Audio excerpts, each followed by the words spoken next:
les puristes Outrun. Bon bah comme vous l'avez vu, on a enlevé nos casques pour vous présenter cette belle auto.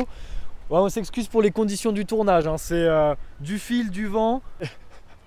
Mais on est dans un cadre quand même qui est magnifique. Il y a le lac d'Annecy qui est derrière, il y a le Mont Blanc qui est derrière. Bon bah il y a le vent à décorner les bœufs, on peut pas tout avoir. Et on a surtout cette splendide McLaren 540C qui a à peine 60 000 km, qui est à 114 900 francs et qui est disponible en stock chez Outrun. Et ça va partir très très vite. Et ça va partir très vite parce que chez Outrun, on a à peine le temps de tourner la vidéo que les voitures sont vendues. Donc je vais vous parler un petit peu de la mécanique de la bête parce que c'est ce qui nous intéresse. Donc une 540C déjà pour 540 chevaux, c'est la baby des McLaren, c'est la plus accessible et c'est d'après McLaren une voiture qui se veut à la fois confortable et à la fois qui peut avoir un côté radical. Donc au niveau des performances du moteur, on est sur un V8 de 540 chevaux comme son nom l'indique, 3,8 litres, 1300 kg pour le poids de la bête, donc légèrement plus légère que ses concurrentes. Dans ses concurrentes directes, on a les Audi R8 ou les Porsche Turbo S. Là-dessus, on est sur du full propulsion. Donc c'est vraiment une voiture, vous allez le voir, qui demande qu'à jouer.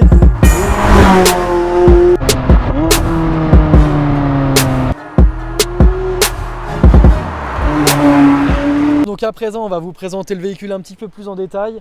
On va faire ça vite parce qu'il y a le vent, c'est insupportable. Et moi, ce que j'ai envie, c'est de rouler. Je pense que Clément, c'est pareil. Allez, action!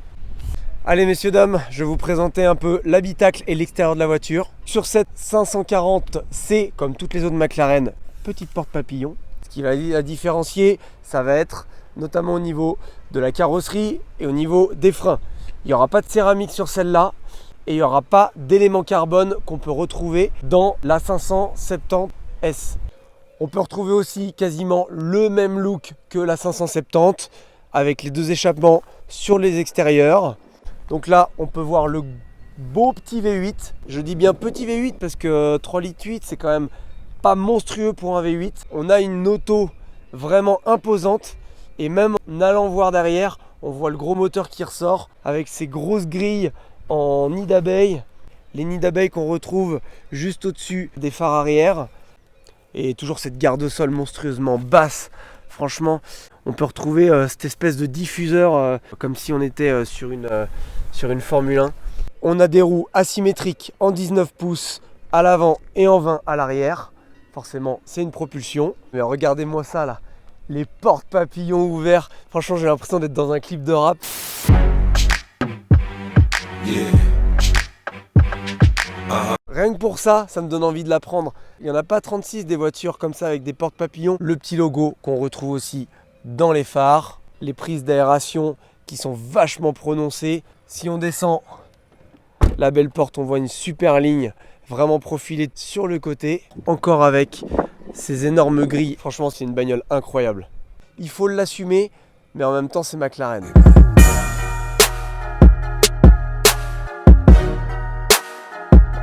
À l'intérieur de l'habitacle.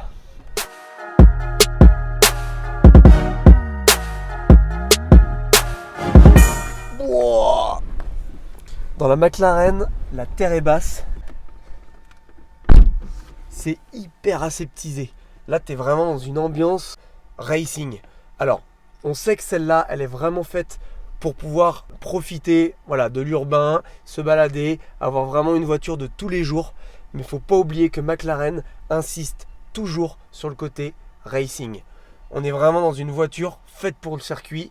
C'est la moins radicale des McLaren, mais ça reste quand même une McLaren faite pour le circuit.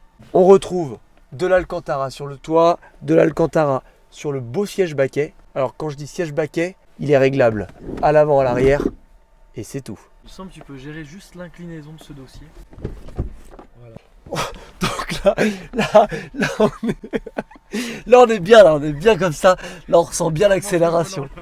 Ensuite, on a une petite console centrale très discrète. Je pense que c'est vraiment fait exprès pour qu'on ne soit pas obnubilé par le côté technologique. On est là pour faire du circuit, donc le strict minimum. Ensuite, on a un petit volant très sobre, à bord plat. Les palettes bougent avec le volant. Les petits commodos, on dirait des petites ailes d'abeilles. Je tiens à préciser que sur le volant, t'as rien, t'as pas de bouton. Ah ouais. C'est vraiment épuré. T'as un cruise control que tu peux trouver derrière. Et je trouve que l'intérieur pourrait faire un peu vieillot par rapport à l'année de la voiture qui est de 2018. mais au final on s'en fiche quoi. C'est pas l'objectif d'acheter une voiture pour que ça soit ultra design. On veut que ça soit design extérieurement. Parle-nous un petit peu de ces petits boutons au centre. Tu les as vus ces petits boutons là? Justement, toutes les supercars ont cette possibilité de régler le châssis, la dureté du volant. Là, en l'occurrence, on a vraiment deux petits boutons. À gauche, ça va être tout ce qui va être trajectoire et à droite, ça va être tout ce qui est l'ordre du châssis. À gauche, on peut avoir neutre, sport ou track, tout aussi bien pour la sensibilité de la direction comme la sensibilité du châssis.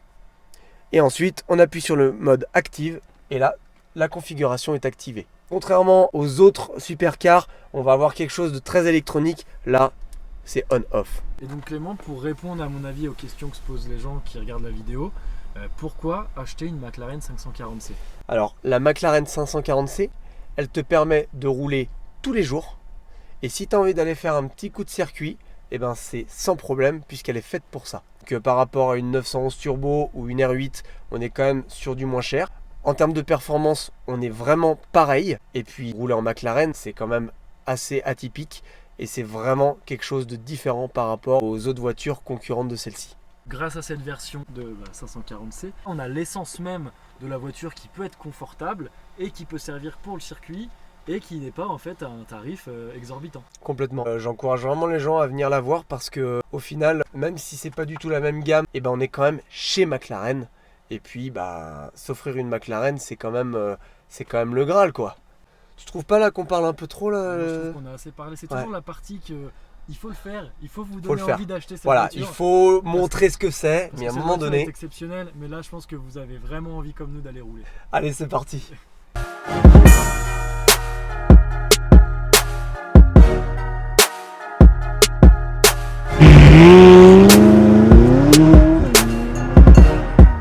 Bon les margoulins, on s'envoie en enfer. Maintenant, à nous de tester l'auto. Là, regarde bien le petit bouton Start Engine Stop. Waouh! Ouais, c'est incroyable. Là, on sent qu'on est dans une voiture de course quoi. Alors pour vous, on n'a pas mis la clim pour pas faire trop de bruit. Après, si on peut peut-être mettre un peu la clim. On va peut-être mettre la clim, on appuie sur le bouton clim et c'est parti. Alors j'appuie sur le bouton D qui veut dire drive. On va pas faire les margoulins, on va pas appuyer sur l'active tout de suite. Allez, on y va. On vous l'a montré tout à l'heure, les deux petits boutons servant à la sensation directionnelle et la sensation du châssis. Pour pouvoir activer tout ça, j'appuie sur le bouton active, bien sûr. Donc là, tout est normal. Je conduis picobello, la petite voiture en mode citadin qui va chercher ses enfants, enfin son enfant à l'école, puisqu'il n'y a qu'une place passager. Là, je passe en mode sport. Donc là, tout de suite, ce qui change, c'est vraiment la sensation de conduite au niveau de la direction. C'est un peu plus précis. Là, maintenant, je me mets en mode track. Donc là, ça te change même Et tes là, fonds de compteur. Ça me change le fond de compteur. Je sens pas vraiment plus de résistance au niveau du volant. Mais c'est vrai que la direction est vraiment différente.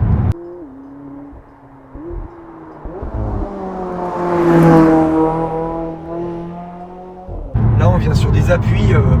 Je peux te faire dégueuler, je pense. Je me mets en mode track. Là, tout de suite, l'étagement des rapports est complètement différent. Et je peux même rajouter le petit bouton manuel où là, moi seul passe les vitesses. Vous voulez voir ce que ça fait? Moi, je m'accroche.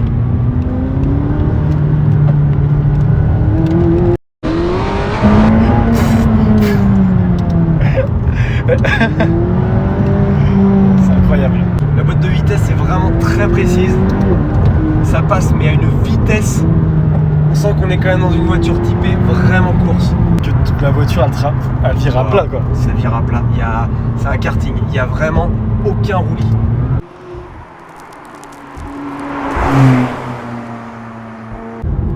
Petit bémol quand même Théo, je sais pas ce que t'en penses. La sonorité un peu décevante je trouve. Ouais, sonorité pour un V8 t'aurais envie que ça hurle. Ça pétarade un peu. On entend beaucoup les turbos je trouve. Le bruit turbo il est pas forcément super agréable. Mais après c'est ultra efficace. Là à un moment ça m'a aspiré, je pouvais plus parler, je me suis accroché au siège. On l'amène sur circuit et tout de suite on sent qu'elle est plus faite pour le circuit que pour autre chose. Waouh. bien dans les virages que dans l'accélération. C'est vrai que quand tu es tout en track, là, tu as une voiture mais d'une précision. Ouais, parce que rappelons-le, hein, là on l'a vraiment mise dans une configuration très sportive, track day, hein, tout simplement. Et là, en l'occurrence, on oublie complètement la voiture de tous les jours. Je sais pas si vous entendez le clic des palettes et le moment où je passe les rapports, il se passe vraiment un centième de seconde. Waouh.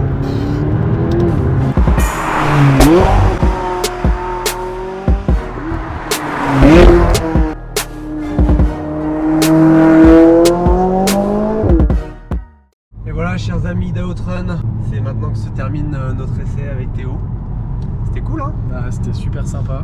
Moi j'ai bien aimé, j'espère que ça vous a apporté plein de bonnes petites choses, que cette supercar, vous la sentez vraiment bien différente des autres. En tout cas, elle l'est vraiment, et ça mérite de venir la voir chez Outrun, hein. N'oubliez pas aussi de vous abonner à la chaîne YouTube, d'aller faire un petit tour sur l'Instagram, et puis d'y mettre un petit pouce. Allez, à bientôt pour une nouvelle vidéo. Ciao.